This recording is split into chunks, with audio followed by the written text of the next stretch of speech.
बिस्मिल्लाहिर्रहमानिर्रहीम। अस्सलाम वालेकुम डियर स्टूडेंट्स।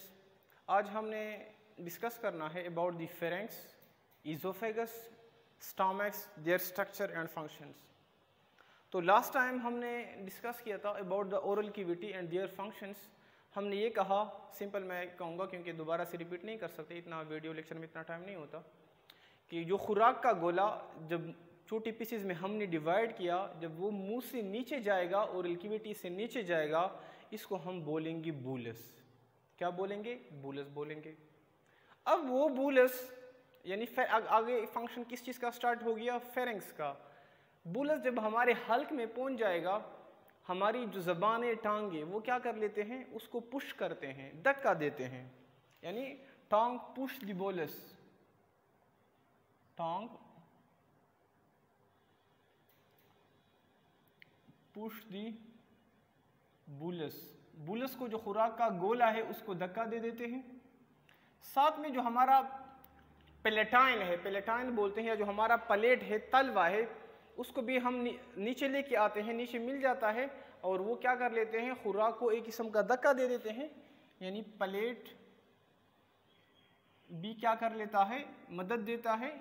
ज़बान और हमारा जो तलवा है, यानी तुम लोग इसको फील करो कि मुंह में खुराक का नवाला दिया, हम इसको खाते हैं, तो एक तो ज़बान धक्का दे देता है, दूसरा जो हमारा प्लेट है वो भी मिल जाता है, वो और भी नीचे आ जाता है।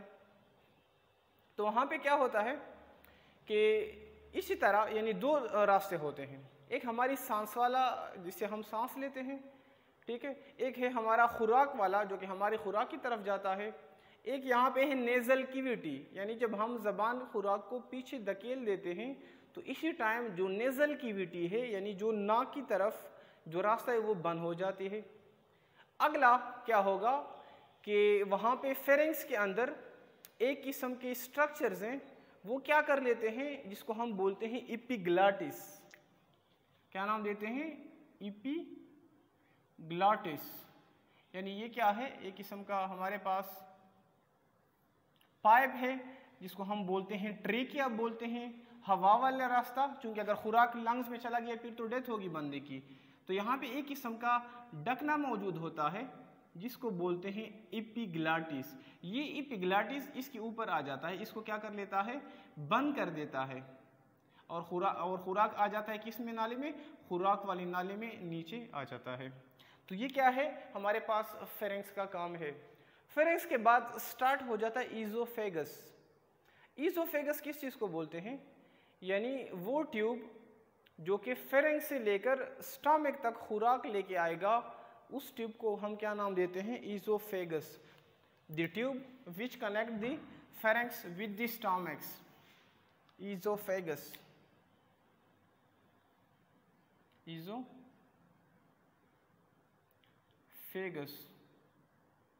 the tube like structure, the tube like structure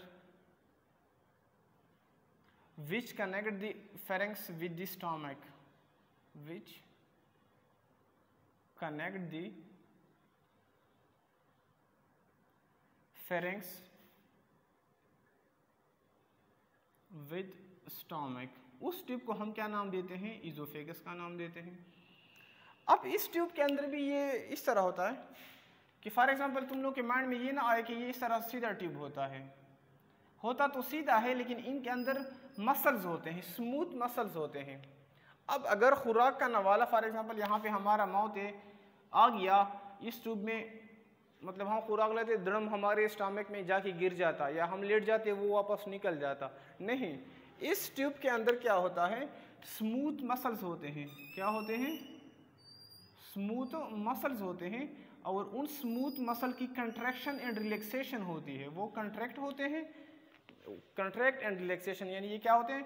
contract relax. और इस तरह जो खुराक का गोला है वो इनके अंदर से क्या होता है?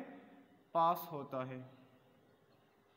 तो स्मूथ मसल, यानी ये हमारा जितना भी एलिमेंट्री कनाल है, वहाँ पे सारा का सारा ये पेरिस्टालसिस का अमल होता है। यानी मुंह से लेकर जो एनस है या जो रेक्टम है, लार्ज इंटेस्टाइन का आखिरी पार्ट, उसको हम रेक्टम बोलते हैं। तो ये वहाँ पे होती है पेरिस्टालसिस। यानी अगर कोई पूछा जाए कि मुंह से लेकर रेक्टम तक खुराक का गोला कौन लेके जाता है, तो वहाँ पे मौजूद होते हैं स्मूथ मसल्स। वो मसल्स कंट्रैक्ट एंड रिलैक्स होते हैं और उसकी कंट्रैक्शन एंड रिलैक्सेशन से खुराक का गोला नीचे आ जाता है, यानी यहाँ से अगर ये इधर आ गया तो वापस नहीं जाएगा। इसी को बोलते हैं peristalsis. The contraction and relaxation of smooth muscles in the alimentary canal. The waves of contraction and relaxations in the smooth muscle of alimentary canals. The waves of contraction and relaxations in the smooth muscles of alimentary canal is called as peristalsis, जिसको हम क्या नाम देते हैं, peristalsis बोलते हैं। कुछ cases में होता है इस तरह, तुम लोग कहोगे सर अगर हम वोमिटिंग करते हैं तो वो खुराक किस तरह बाहर निकलता है, उसको हम बोलते हैं एंटी पेरिस्टालसिस बोलते हैं। उसके काजेस हमारे पास अलग से हैं, लेकिन यहाँ पे एक बात माइंड में रखें कि एक दफ़ा खुराक हमारे फेरिंग्स से, खुराक फेरिंग्स में आ गया, जब मुंह में होता है तो वो खुराक हमारी मर्जी के मुताबिक जाएगा, लेकिन एक दफ़ा उसने फेरिंग्स पास किया, उसके बाद जो खुराक की मूवमेंट है, जो बुलस की मूवमेंट है, वो इनवॉलंटरी होगा, यानी हम उसको रोक नहीं सकते। कोई ऐसा कर सकता है कि वो कहे कि मेरा खुराक यहाँ तक आया और स्टमक में ना जाए? बिल्कुल नहीं हो सकता। वो फिर क्या होगा, हमारी मर्जी के मुताबिक नहीं होगा। तो that's all about the pharynx and esophagus and the smooth muscles and their role in the movement of bolus from pharynx toward the stomach and from stomach toward the rectum. इसके बाद हमारे पास जो मोस्ट इम्पॉर्टेंट टॉपिक है regarding long question which is the stomach. Stomach वाला question long question के point of view से तुम लोग को याद होना चाहिए। स्टमक,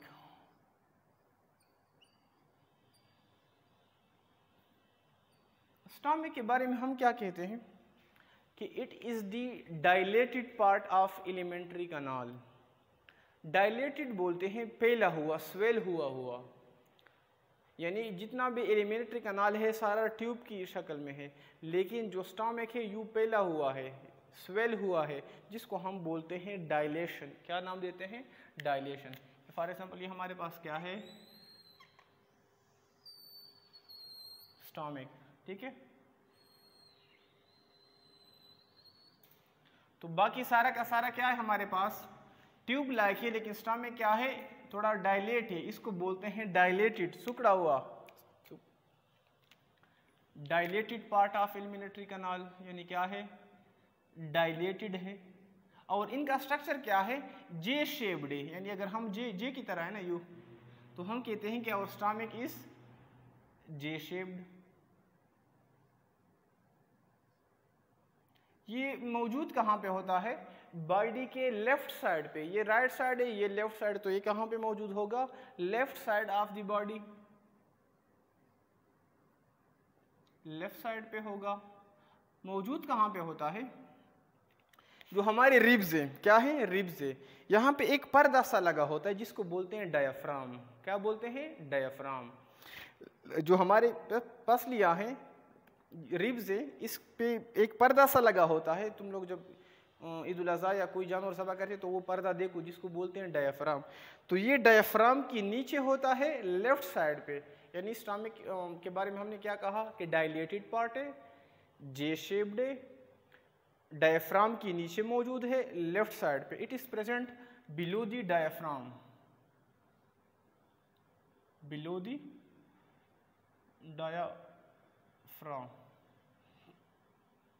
क्लियर हो गया यहाँ तक?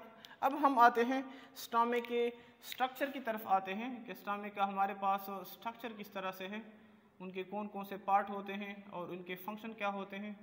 सिंपल सा है, इसी सा है। डायग्राम सीखने की कोशिश करें, फिर तुम लोग के लिए क्वेश्चन तैयार होने में क्या होगी, आसानी होगी।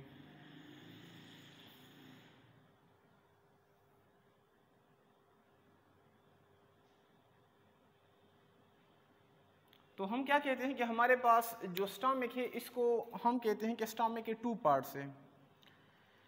यानी और stomach is divided into 2 portions, 2 portion में डिवाइड कर लेते हैं। एक पोर्शन को हम नाम देते हैं कार्डियाक पोर्शन।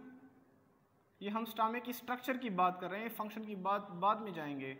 हमने स्टमक को 2 हिस्सों में डिवाइड किया, एक हो गया कार्डियाक पोर्शन, अगला हो गया पाइलोरिक पोर्शन, पाइलोरिक पोर्शन। अब कार्डियाक पोर्शन कौन सा है, पाइलोरिक पोर्शन कौन सा है? सिंपल सा, लेट्स सपोज ये मेरा स्टमक है, क्या है? ये मेरा स्टमक है। स्टमक का वो हिस्सा जो दिल की तरफ नज़दीक होगा, ऊपर वाला, उसको चूंकि हमारे हार्ट का साइंटिफिक नेम क्या है? कार्डियाक। तो स्टमक का वो पोर्शन जो हार्ट की तरफ होगा उसको बोलते हैं कार्डियाक पोर्शन। स्टमक के बाद स्टार्ट होता है स्मॉल इंटेस्टाइन, लिहाजा स्टमक का नीचे वाला हिस्सा, या तुम लोग कह सकते हैं कि स्मॉल इंटेस्टाइन का वो पार्ट जहाँ पे स्मॉल इंटेस्टाइन स्टार्ट होगा उसको बोलते हैं पाइलोरिक पोर्शन। स्टमक का ऊपर वाला हिस्सा हार्ट की तरफ मौजूद होगा, कार्डियाक पोर्शन। स्टमक का नीचे वाला पोर्शन चूंकि इसके बाद स्मॉल इंटेस्टाइन स्टार्ट होगा, यू, तो इसको हम बोलते हैं पाइलोरिक पोर्शंस। एक ये हमारे पास क्या हो गया? Cardiac portion. कार्डियाक हमारे हार्ट का साइंटिफिक नेम है, इस वजह से जो ऊपर की तरफ होगा कार्डियाक होगा, जो स्मॉल इंटेस्टाइन की तरफ होगा उसको बोलते हैं पाइलोरिक पोर्शन। यहाँ तक क्लियर हो गया? अब स्टमक में 2 वाल्व्स होते हैं, वाल, पानी के पाइप में वाल होते हैं ना, हम फॉर एग्जांपल ये पानी का पाइप है, इनके दरम्यान में वाल है, मैं वाल बंद कर देता हूँ तो पानी इधर उधर नहीं जाएगा, अगर इधर से पानी आ रहा है आगे नहीं जाएगा। इसी तरह स्टमक के अंदर में भी क्या होते हैं? 2 वाल मौजूद होते हैं, जिस वाल को बोलते हैं स्फिंक्टर बोलते हैं, स्फिंक्टर, स्फिंक्टर, या इसको सिंपल तुम लोग कह सकते हो वाल। तो स्टमक में भी 2 वाल मौजूद होते हैं, 2 स्फिंक्टर मौजूद होते हैं। एक मौजूद होता है हमारे पास कार्डियाक पोर्शन में और उसको हम बोलते हैं, यानी जो वाल, जो स्फिंक्टर कार्डियाक पोर्शन में मौजूद होता है तो उसको हम बोलते हैं कार्डियाक स्फिंक्टर। और वो वाल या वो स्फिंक्टर जो कि पाइलोरिक पोर्शन में मौजूद होता है इसको हम बोलते हैं पाइलोरिक स्फिंक्टर, पाइलोरिक स्फिंक्टर। यानी वाल को नाम देते हैं जहाँ पे मौजूद है। तो पहला वाल जो हमारे पास मौजूद होता है यहाँ पे मौजूद होता है, इधर, इसको हम बोलते हैं कार्डियाक पोर्शन में है तो हमने नाम दिया कार्डियाक स्फिंक्टर।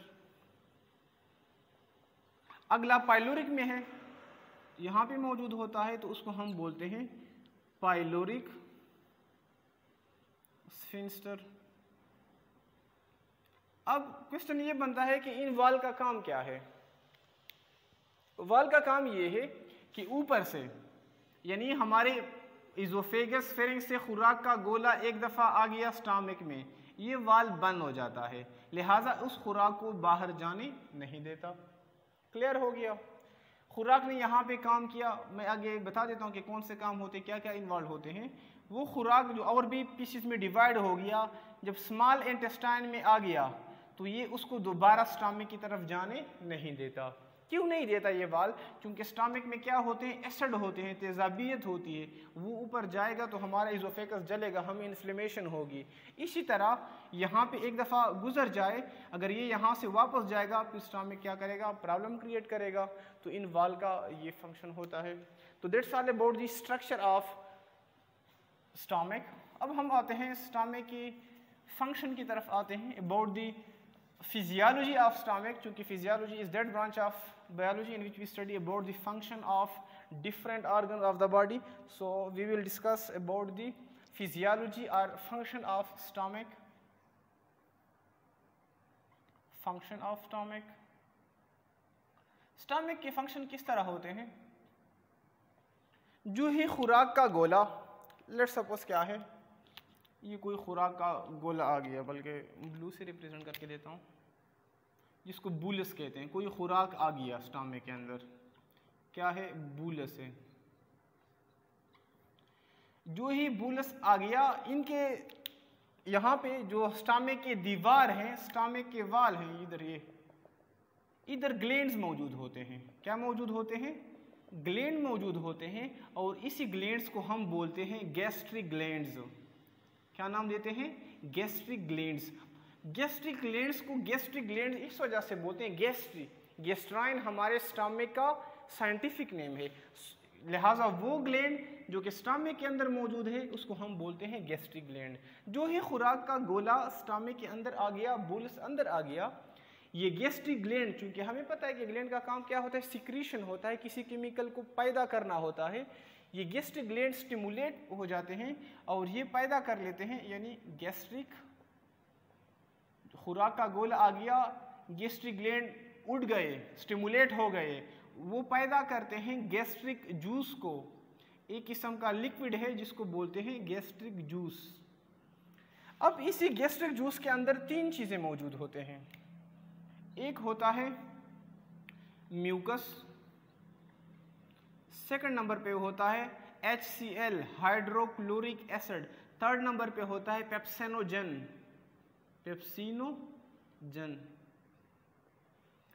म्यूकस का काम क्या होता है? जो खुराक का, यानी पहले हम आते हैं HCl की तरफ आते हैं, म्यूकस को बाद में डिस्कस करते हैं। HCl का काम क्या होता है? HCl का काम, चूंकि ये जो पेप्सिनोजिन है ये क्या कर लेता है, ये इंजाइम है। क्या है? इंजाइम है, लेकिन इनएक्टिव स्टेज में है, सोया हुआ है। जो है खुराक का गोला आ गया, HCl पेप्सिनोजिन को बता देता है कि जाके उठो, उस खुराक के अंदर प्रोटीन होंगे, उसे डाइजेस्ट करो। अगर HCl नहीं होगा, पेप्सिनोजिन प्रोटीन को डाइजेस्ट नहीं करेगा। HCl क्या करता है? पेप्सिनोजिन को कहता है उठो, लिहाजा ये इनएक्टिव स्टेज में है, सोया हुआ है। जब ये एक्टिव हो जाता है तो उस टाइम हम पेप्सिनोजिन को नाम देते हैं पेप्सिन। क्या नाम देते हैं? पेप्सिन। लिहाजा HCl का एक काम क्या हो गया? पेप्सिनोजिन को इनएक्टिव से एक्टिव स्टेज में लेके आना, इनको सोया हुआ है इनको जगा देता है।